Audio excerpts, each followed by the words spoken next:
حضرت بلال حبشی، حضرت بلال کے بارے میں بڑے واقعات ملتے ہیں۔ ایک واقعہ بڑا منفرد لکھا ہے کتابوں میں۔ حضرت بلال سے لوگوں نے کہا آپ نبی پاک سے متاثر کیسے ہوئے؟ تو جناب بلال کہنے لگے میں زیادہ لوگوں کو، مکے کے لوگوں کو جانتا ہی نہیں تھا، چونکہ میری ڈیوٹی تھی گھر میں کام کرنے کی، اور مجھے سخت سزا ملتی تھی امیہ بن خلف کی طرف سے۔ بلکہ تحقیق یہ ہے کہ یہ عبداللہ بن جدعان کے غلام تھے۔ امیہ بن خلف نے تو جب انہوں نے کلمہ پڑھا تو پھر خریدا۔ عبداللہ بن جدعان کہنے لگا میں فارغ نہیں، آپ لے لیں، آپ اس کو سزائیں دیں۔ تو کہتے میں ان کے گھر میں ہوتا تھا تو میں تو زیادہ لوگوں کو جانتا ہی نہیں تھا، کبھی مجھے موقع ہی نہیں ملا تھا باہر نکلنے کا۔ ہماری غلاموں کی کوئی زندگی نہیں ہوتی تھی۔ آج تو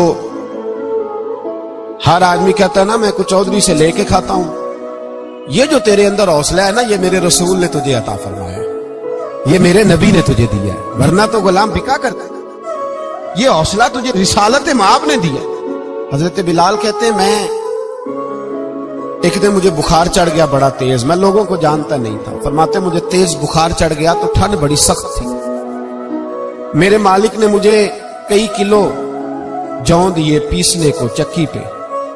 کہتے میں بیمار تھا تو میں نے کچھ دوائی لی جو اس وقت موجود ہوتی تھی، تو میں نے ایک لحاف لیا، دودھ پیا تو مجھے نیند آ گئی۔ جب میں سویا تو میرا مالک آ گیا، اس نے آ کر کے مجھے سوئے ہوئے دیکھا تو کھینچ کر کمبل اتارا، رضائی اتاری، لحاف اتارا، کہنے لگا اب تیری سزا یہ ہے کہ تو کھلے میدان میں بیٹھے گا، وہاں چکی پیسے گا، اور دوسری سزا یہ ہے کہ تجھے قمیض پہننے کی بھی اجازت نہیں۔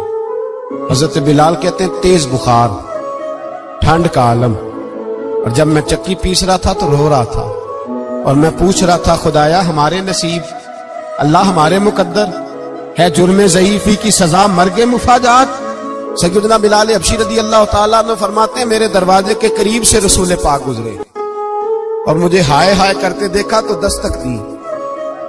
میں نے کہا کون ہے؟ دروازہ کھلے آ جاؤ۔ محبوب اندر آئے تو پوچھنے لگے کیوں رو رہے ہو؟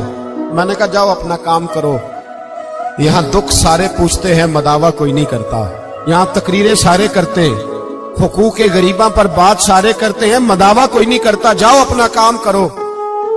کہتے ہیں میں نے سخت جملے کہے معاذ اللہ، حضور چلے گئے، اور جب حضور جا رہے تھے تو میں کہہ رہا تھا بس جا رہے ہو نا، میں نے پہلے ہی کہا تھا جاؤ۔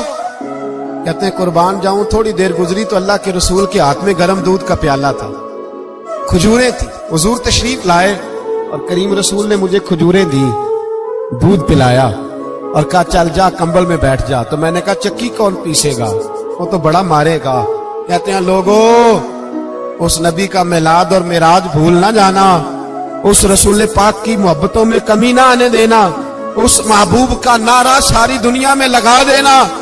فرماتے ہیں میرے حبیب کے میں قربان جاؤں، مصطفیٰ کریم نے فرمایا تو بیٹھ رضائی میں اور آج تیرے حصے کی چکی میں پیسوں گا۔